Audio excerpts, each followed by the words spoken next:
There's a number that determines whether you'll ever be wealthy, and most people will never even get close to it. Not because they're lazy, not because they didn't go to college, but because the math was rigged before they were born. In 1989, the average American family had about 3 months of income saved up. Today, most have less than 2 weeks. And yet somehow we're all supposed to believe we're just one good decision away from being rich. Let's talk about what the numbers actually say. Act 1, the illusion. Here's how most people think wealth works. You get a job, you save a little, you invest in your 401k, maybe you buy a house, and somewhere around age 65 you're comfortable. The American dream, neatly packaged. The data tells a different story. 78% of Americans live paycheck to paycheck, not just minimum wage workers. We're talking people making 6 figures, doctors, engineers. People who did everything right. The median savings account balance in America is $1,200.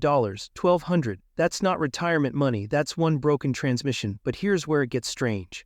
At the same time, we're surrounded by stories of 25-year-old crypto millionaires and kids making fortunes on YouTube. The wealth is clearly out there, so what gives? The answer is simpler than you think and far more uncomfortable. Most people confuse income with wealth, and that confusion is expensive. Act 2, the real numbers. Let's say you make $75,000 a year. You're doing better than about 60% of American households. You should be fine, right? Here's the trap. After taxes, you're taking home about $55,000. Rent or mortgage eats $12,000 to $18,000 of that. Car payment, insurance, gas, another $8,000. Food, utilities, phone, internet, another $12,000. We haven't even talked about student loans, credit cards, or healthcare yet. You're left with maybe $10,000 to $15,000 a year, and that's if nothing goes wrong. No medical emergency, no job loss, no surprise expense.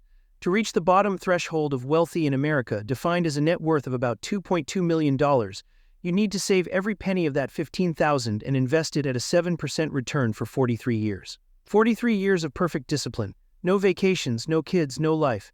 And that gets you to the starting line of wealth, not Lamborghini wealth, just you can retire without eating cat food wealth. But wait, it gets worse. Because while you've been saving your $15,000, someone else started with $200,000 from their parents. At the same 7% return, they'll have almost $2 million more than you after those same 43 years. They didn't work harder, they didn't sacrifice more, they just started 20 steps ahead. This is called compounding advantage, and it's why 70% of wealthy families stay wealthy for at least 2 generations. The middle class saves, the wealthy multiply. Act 3, the velocity problem. Here's the part nobody talks about. Wealth isn't just about how much money you make. It's about how fast money moves through your hands versus how fast it grows. The average American's dollar velocity, how quickly money comes in and goes out, is measured in days. You get paid Friday. By Tuesday, it's mostly gone. Rent, bills, groceries, gas, your money has velocity but no momentum. The wealthy operate differently. Their money doesn't move through their hands, it moves through assets. Real estate, stocks, businesses, each dollar they control doesn't just sit, it works. It generates more dollars. This is why a CEO making $2 million a year might be less wealthy than a quiet landlord who owns 30 properties and makes $300,000. The CEO's money has velocity. The landlord's money has compounding mass. The system is designed to reward capital, not labor. And once you understand this, you start seeing it everywhere.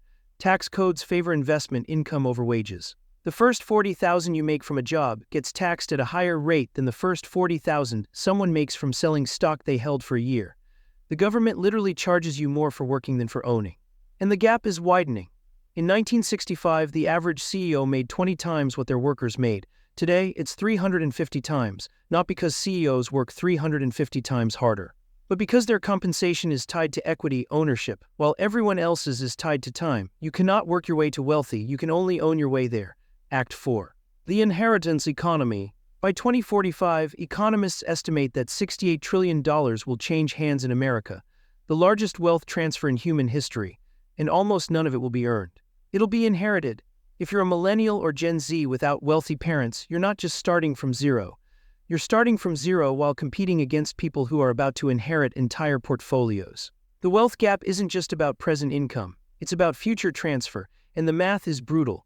Families in the top 10% will inherit an average of $1.5 million per person. Families in the bottom 50% will inherit an average of $35,000.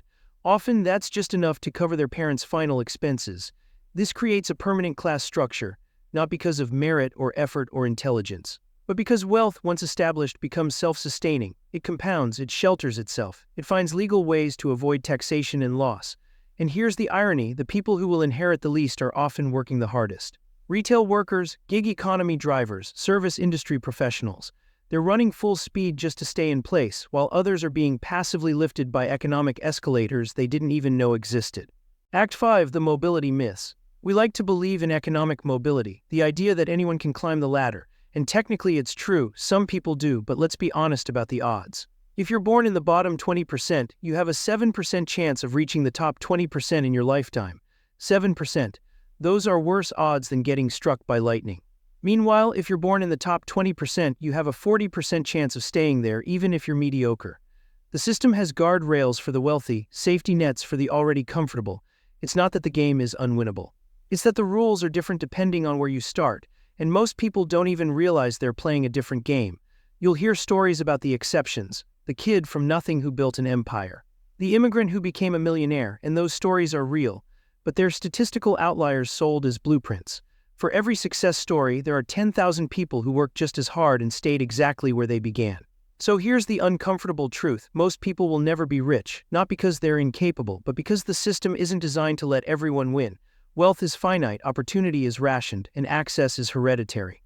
The question isn't whether you can beat the odds, some will. The question is whether we're okay with a system where beating the odds is the only path, because right now the math doesn't lie.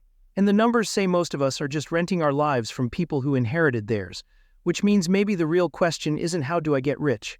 Maybe it's, why is the game built this way in the first place? And that's a question nobody with money wants you to ask.